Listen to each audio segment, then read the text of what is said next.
parado, a perna já bamba.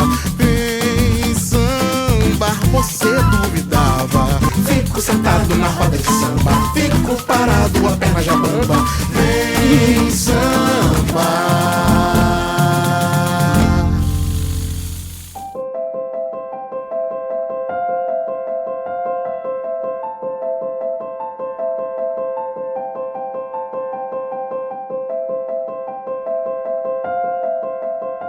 The wisteria is so fleeting here.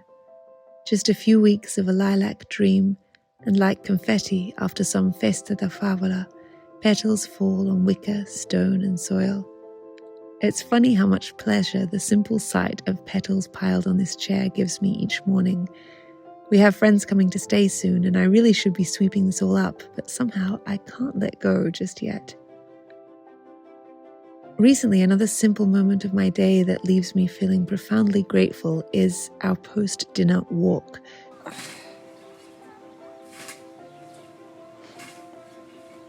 Hey, Raffaello.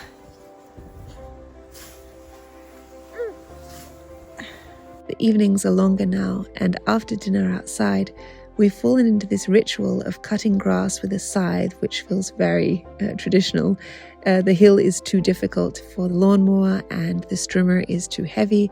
And so Guido gets out and strims the grass, and we take a walk down one of the roads on our property to find the horses and feed them. I stand there watching Guido, Raffaello on my hip and Gianfranco holding my hand, enveloped by the gentle green of olive trees and cypress trees and fields of grain. Una serata di primavera. The boys are mesmerized by their father cutting and also the horses. We have no phones, no work. The bambini know it's almost like special stolen time, because instead of hearing bimbi, bagnetto, which means children, bath time, to their delight, they get a little more play after dinner. And for me, I always feel that nature rejuvenates us, the parents, and gives us greater patience and a certain lightness when transitioning into bath time, which can, if you're dealing with tired children, feel stressful. Once we've all been out in the fresh evening air, scented with the wild mint and wild fennel that we crush with our boots as we walk, everything feels more fluid, more possible. Mamma. Ha levato la voragine? Sì. Bravissimo. Babbo, guarda babbo con la falsa. Hai visto babbo lì con la falsa? Sì. Falce. Falce! Raffaele ha detto falce!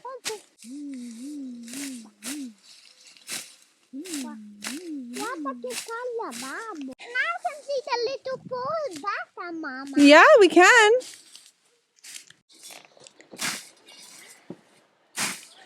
How is it to use? I don't know if I'm using it the right way. The fact is that this grass is so tough that with the strimmer it's nearly more tiring. Yeah. And it's so noisy and everything. Look! Amazing. And this is how they used to do entire fields, no? Like sì, prima che avessero i trattori facevano così. Gisto mi ha detto che ci si sono finiti con la falcefienaia.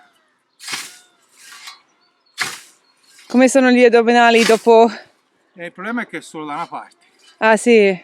Vabbè, penso faccia bene lo stesso. Insomma. Certo.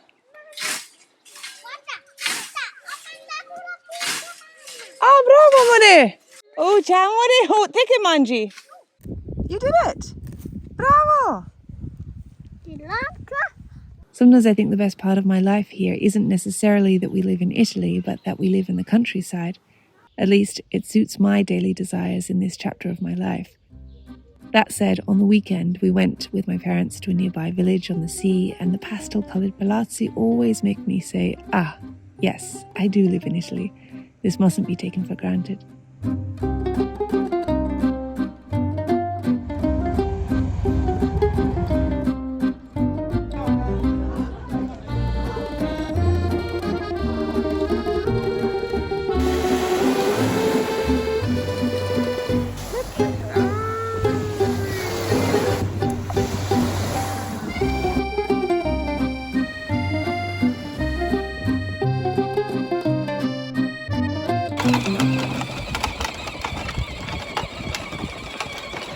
My wonderful friends Brian and Gareth were coming to stay, and we felt like a hotel just opening for the season. It's that excited energy of cleaning and preparing the garden and just getting things ready for a spring and summer of hosting friends.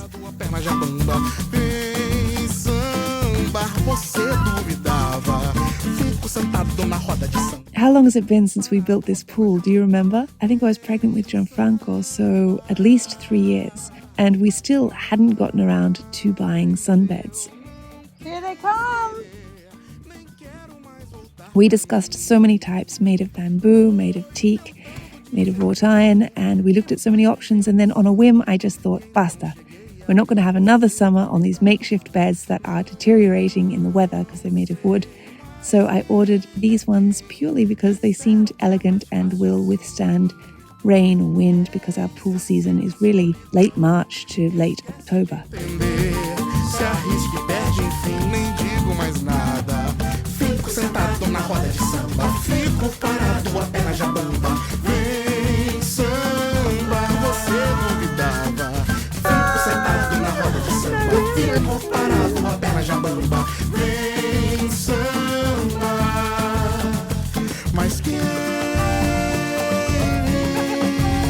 Esse seu?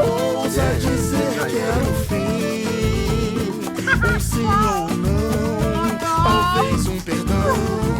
O jogo que você desenhou, nem digo mais nada.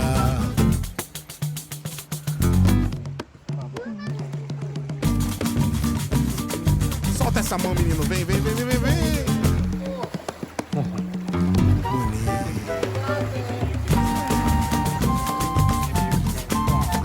I made a strawberry tiramisu, which is quite common in Italy, and I like it. It's a lot lighter version than the classic. Instead of using coffee, I soak my Savoiardi biscuits in orange juice and some of the strawberry juice that is released when you add a little bit of icing sugar to the strawberries. For the cream, I usually do mascarpone, vanilla, eggs and sugar, and I separate the eggs and whip them.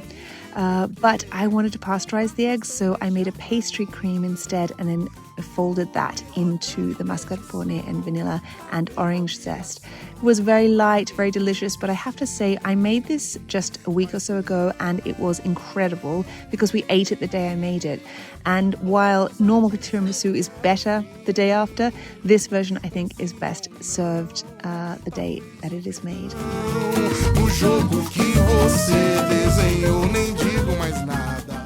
It's Gareth's birthday and he loves chocolate, so I prepared this 4-tiered chocolate cake. So this is a classic chocolate cake, but I guess it has quite a Mediterranean feel to it, seeing as it has olive oil, Greek yogurt and Italian espresso.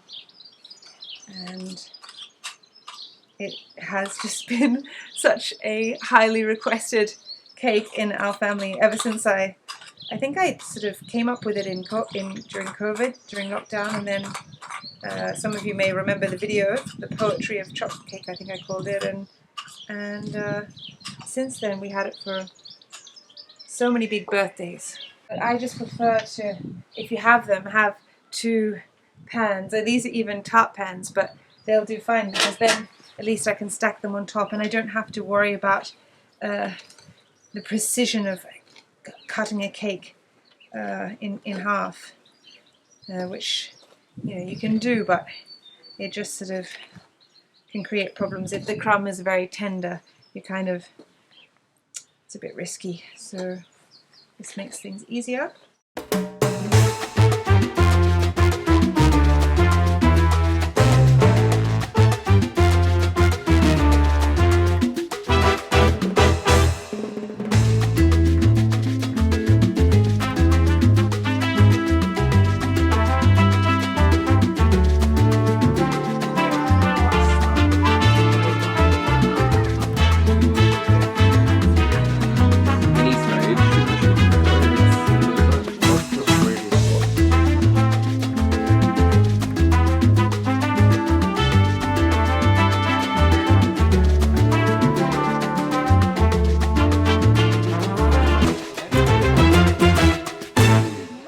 Say a big thank you to Vanessa and Carleen and Rachel, who sent me beautiful letters and the most thoughtful gifts for Gianfranco and Raffaello, mostly books and also another lovely cat, so that the boys don't have to share. And it was just honestly so kind and so appreciated, particularly by Gianfranco. Look at this. Show us your little cat. Look at this little cat. Thank you very much. Thank you. Look, Papa. Look. Look. A book. This is like our horses, Gianfranco. Look. They're both giving blood to the horse. Yeah. To Gianfranco. This one's for you from Vanessa. Let's read it. Oh, Gianfranco, look what it's called. Good night, construction site. And guarda cosa c'è? Una gru, guarda. Una gru, sì, a Guarda crane. tutto. Uno Let's scavatore read it. con i cingoli. Let's read it, Mama. Ok. Let's read it outside. Andiamo fuori, sì. Andiamo. Andiamo. Andiamo. Fuori. And thank you to Josephine, a woman who lives here in Tuscany and has 3 children, small children of her own, and she did these watercolors and they're just so exquisite and I cannot wait to put them up in the boys' room. Do you want to peel artichokes some more there? I was coming up from there. Oh, look at that little thing. Erba. It's like when Gianfranco said, albero. All the artichokes of the season. How are we feeling about Brian and Gareth? The first guests of the season. Well, they've just made a very strong gin cocktail, so. Yeah. Perfect. They're wonderful guests. Look at this. Beautiful. Thank you very much for watching. I hope you enjoyed this episode. Leave me a comment below. I'll be reading them with Brian, who's here just for another day. And thank you, as always, to my patrons. Grazie. Alla prossima.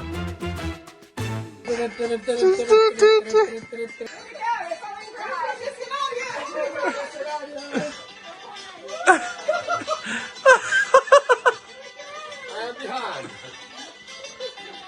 It's holding very tight. It's like something strange is happening. Wait for it to